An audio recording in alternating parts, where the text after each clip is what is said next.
So I've been using the Unihertz Titan 2 as my daily driver for the last couple of months now, and in this video I just want to talk about some of the things that I found with the stock virtual keyboard. Now the stock keyboard is called Kika, and overall it appears to be really nice at top level or on paper, but overall I just didn't like it at all. It does give you that nice symbols button so you have access to all of the stuff that's not on the actual keyboard itself using the Alt function, but overall the word prediction on it was horrible, and it was constantly capitalizing or changing words to acronyms that I'd never heard of, which made typing emails or text messages twice as long as they needed to be, and I just overall found it extremely frustrating. So I went through and I tested out a bunch of different virtual keyboards, and in this video I just want to talk about my experience using those.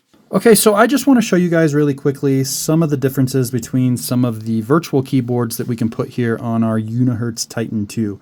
Now, overall, I think that the stock keyboard, the backlight on here is really good. One thing that I don't like is I wish that you would be able to double tap or just tap on the keyboard anywhere to like wake it up, and it doesn't do that. So if you're using this phone in a dark room, unfortunately, you do have to press a key to get the backlight to light up, which I don't like, because if I was in the middle of texting or doing something and the phone hadn't already locked, then I would have to delete what I typed and then start over again. Now overall, I did not really like Kika keyboard, which is the stock keyboard that does come on this. Now I do like how they programmed this bar in here, this virtual bar, and I also like that if we're typing and I hit this, I do get all of my symbols here.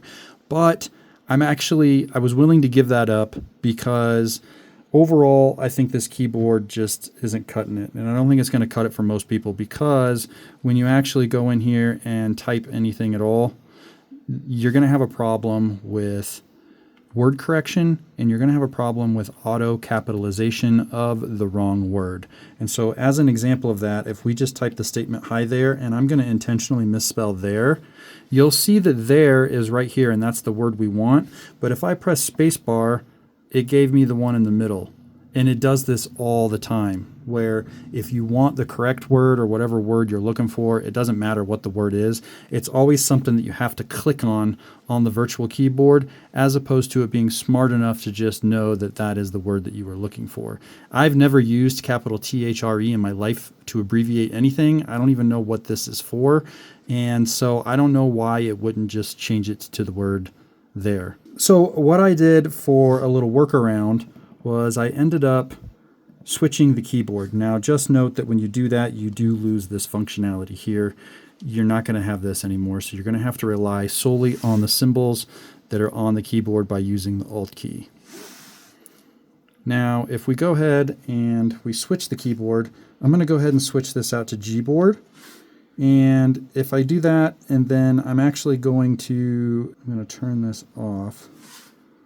And then now a couple of things have happened. Notice this key does not work, and that's okay, because on Gboard you can actually just click this toggle right here, and then where it says show symbols on keyboard, if we select that, then it gives us this little pop-up. But by turning the virtual keyboard off over here, it's going to keep it from populating a full keyboard all of the time whenever you go to type something. So just keep that in mind. So I didn't need that, so I'm going to go ahead and just make sure that's all closed out. And then to show you that the word prediction on Gboard is infinitely better than it is on Kika, if I do the exact same thing where I try and type "hi there" and I spell "there" wrong, you'll see that now the word that it's going to give us is the correct "there," the one that I was looking for. And I don't have to take my fingers off of the keyboard and actually click it like I do on the stock keyboard. I can just press spacebar and keep typing, and it's going to autocorrect just like it would if we were using this on a normal cell phone that has a virtual keyboard only. And I think that that is really nice. Overall, I think that the Gboard probably is the best fit and finish, because you still have this access to your symbols if you need them on screen over here.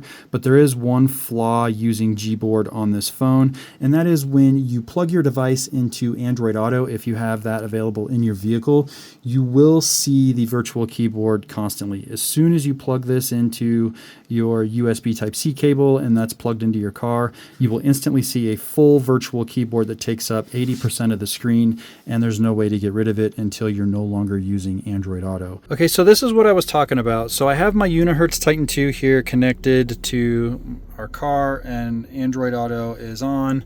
And you'll see that I have this huge keyboard here. This is on Gboard. And if we look, I have the virtual keyboard, the on-screen keyboard here. This is marked off. So in theory, I shouldn't be getting that. But there's like a glitch in the software where it's doing it anyway. I don't know why. And so if we go and we try and type, see, it just comes right back. There's no way to do anything on the phone and get rid of this. I'm not condoning anybody texting and driving or doing anything like that, but if for whatever reason you needed to use your phone, or you wanted to like switch a song and you needed to like search for the artist or something in whatever music platform you use, whatever the case is, you're going to have an entire virtual keyboard taking up most of your screen the entire time you're trying to do that.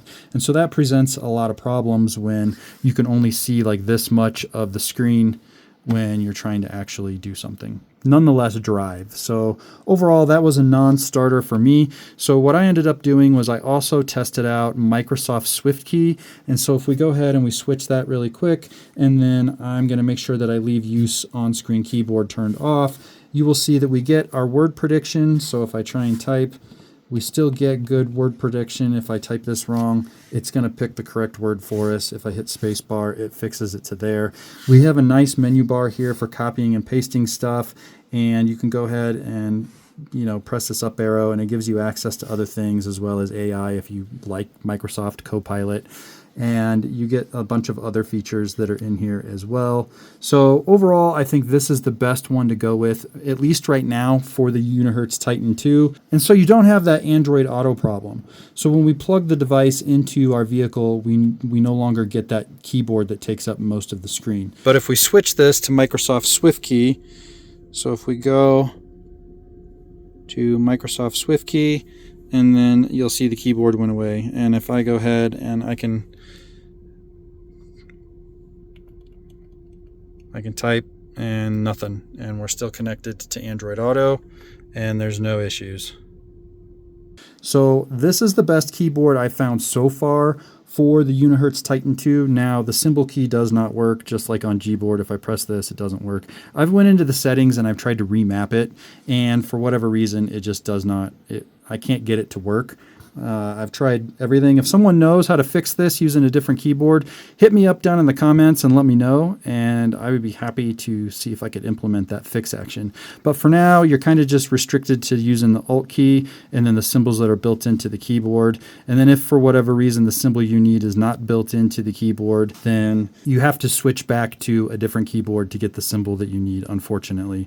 But for the most part, I haven't found that to be a problem. Most of the stuff that you need is pretty much built onto the keyboard for day-to-day use. There are a few things like, the $sign or the % sign that might not be on here, but I've gotten around that by just typing the word dollars instead of putting the $sign on stuff, which can, yes, be more of a pain, but I will take that over having horrible word prediction and the capitalization of my words. Like, I just couldn't stand that. It was making texting on this and typing so slow that it was unbearable. So I have found that since I've switched to this keyboard, it has made my life 1,000% easier. So I hope this video was helpful. It was just a short little how-to video just to kind of share my experience while I've been using the Unihertz Titan 2 over the last couple of months. But if there's something that you want to know specifically, hit me up down in the comments and I'll get back to you as soon as I can. But that's about all I got for this one. So if you like the video, I'd appreciate it if you give me a thumbs up and subscribe to my channel if you haven't already,